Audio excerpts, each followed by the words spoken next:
The effect has also been, like I mentioned previously, deeper polarization. So social media platforms like Twitter have been using AI for content creation, and this has amplified political divisions by creating echo chambers.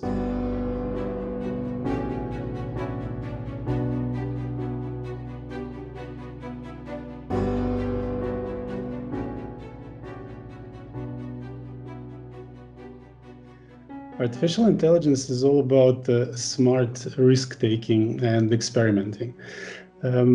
As such, AI helps us identify, for example, market risks and opportunities.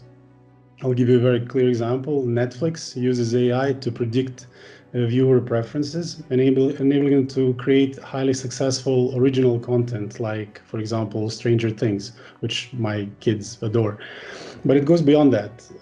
There is also AI also makes possible tailored innovation. What I mean by that is instead of targeting psychographics or different market segments, we're actually targeting individual consumers and clients. Another example, companies like Nike use AI to create customized sneakers through apps, giving customers a really deeply personalized, individualized experience. And I think if we look at the C-suite level, so for executives are used to using intuition in addition to data science and big data and so on to be taking their decisions. AI takes that to the next level because AI can analyze data and make predictions better and faster than a human, but it does not have that intuition, that crucial step, that crucial component that only seasoned and successful executives have. And I think it's a challenge for them to now incorporate this new exciting tool into their skill set so that they can outcompete others in the future.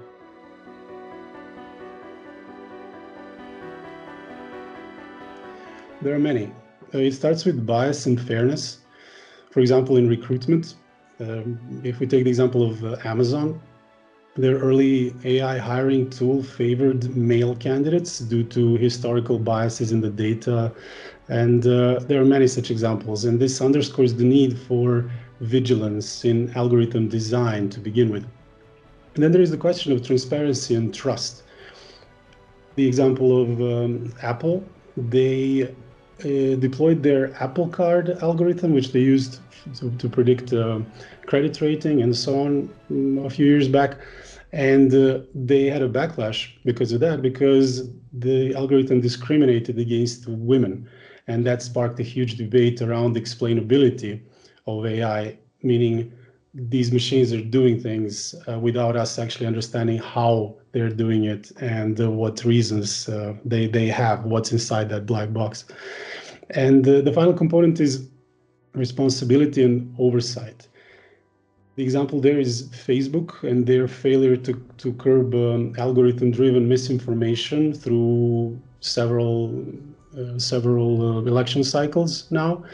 And the consequence of that is information silos, a greater polarization of society. So yeah, the risks of AI are definitely multifaceted.